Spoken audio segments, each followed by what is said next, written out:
ಇವತ್ತಿನ ಸುಭಾಷಿತ ಈ ಪ್ರಕಾರವಾಗಿ ಇದೆ. ಇದು ಮನುಸ್ಮೃತಿಯಿಂದ ಆಯ್ಕೆ ಮಾಡಿಕೊಂಡಿರತಕ್ಕಂಥ ಒಂದು ವಿಶೇಷವಾದ ಸುಭಾಷಿತ ಆಗಿರುತ್ತೆ. ಆರಭೇತೈವ ಕರ್ಮಾಣಿ ಶ್ರಾಂತಃ ಶ್ರಾಂತಃ ಪುನಃ ಪುನಃ ಕರ್ಮಾಣ್ಯಾರಭಮಾಣಂ ಹಿ ಪುರುಷಂ ಶ್ರೀರ್ನಿಷೇವತೆ. ಈ ಸುಭಾಷಿತ ಏನೇನು ತಿಳಿಸ್ಕೊಡುತ್ತೆ ಅಂತಂದರೆ, ನಮಗೆ ಜೀವನದಲ್ಲಿ ಮಹತ್ವಾಕಾಂಕ್ಷೆ ಅನ್ನೋದಿರುತ್ತೆ, ತುಂಬ ಹೈ ಲೆವೆಲ್ ಆಫ್ ಅಚೀವ್ಮೆಂಟ್ ಮಾಡಬೇಕು ಅನ್ನತಕ್ಕಂಥದ್ದು. ಆದರೆ ಯಾವ ಥರ ಆ ಕೆಲಸವನ್ನು ಮಾಡಬೇಕು ಅಂತಂದರೆ, ನಮ್ಮ ಗುರುಗಳು ಒಂದು ಮಾತನ್ನು ಹೇಳ್ತಾ ಇದ್ರು, ಅಲ್ಪಾರಂಭಂ ಕ್ಷೇಮಕರಂ ಅಂತ.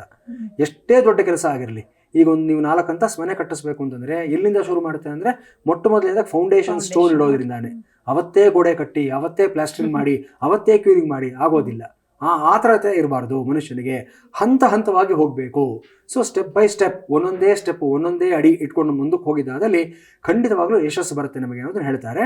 ಮತ್ತು ಒಂದು ಮಹತ್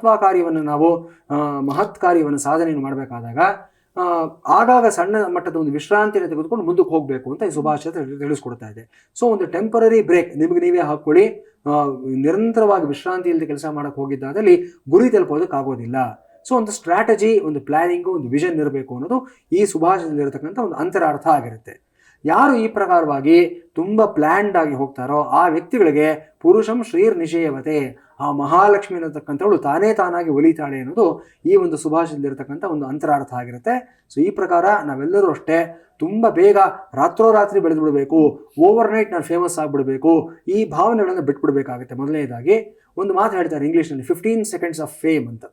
ತುಂಬ ತಾತ್ಕಾಲಿಕ, ತುಂಬ ಕ್ಷಣಿಕವಾಗಿರ್ತಕ್ಕಂಥ ಒಂದು ಜನಪ್ರಿಯತೆ ಬರೋದಕ್ಕೆ 15 seconds ಆಫ್ ಫೇಮ್ ಅಂತ ಹೇಳ್ತೀವಿ. ಇವತ್ತು ವೈರಲ್ ಯುಗದಲ್ಲಿ ನಾವು ಬದುಕ್ತಾ ಇದ್ದೀವಿ. ನಾವು ಯಾವತ್ತು ಯಾವ ಕಂಟೆಂಟ್ ವೈರಲ್ ಆಗುತ್ತೋ, ಯಾರು ರಾತ್ರೋರಾತ್ರಿ ಫೇಮಸ್ ಆಗ್ತಾರೋ ಒಂದು ಹೇಳೋದಕ್ಕಾಗೋದಿಲ್ಲ.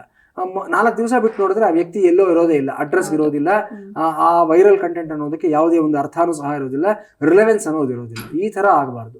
ಶಾಶ್ವತವಾಗಿರಬೇಕು. ನಾವು ಮಾಡಿರೋ ಕೆಲಸ, ನಾವು ಗಳಿಸಿರ್ತಕ್ಕಂಥ ಹೆಸರು ಎಲ್ಲವೂ ಶಾಶ್ವತವಾಗಿರಬೇಕು ಅಂತಂದರೆ ನಿಧಾನ ಪ್ರವೃತ್ತಿಯಿಂದ ನಿಧಾನವೇ ಪ್ರಧಾನ ಅಂತ ಹೇಳೋ ಪ್ರಕಾರ ಹಂತ ಹಂತವಾಗಿ ಪ್ಲ್ಯಾನ್ ಮಾಡಿಕೊಂಡು ಸ್ಟ್ರಾಟಜಿ ಪ್ರಕಾರ ಒಂದು ವಿಷನ್ ಇಟ್ಕೊಂಡು ಮುಂದಕ್ಕೆ ಹೋಗಬೇಕು ಅನ್ನೋದು ಈ ಮನುಸ್ಮೃತಿಯಲ್ಲಿ ಬಂದಿರತಕ್ಕಂಥ ವಿಶೇಷವಾದ ಸುಭಾಷಿತದ ಒಂದು ಅರ್ಥ ಆಗಿರುತ್ತೆ.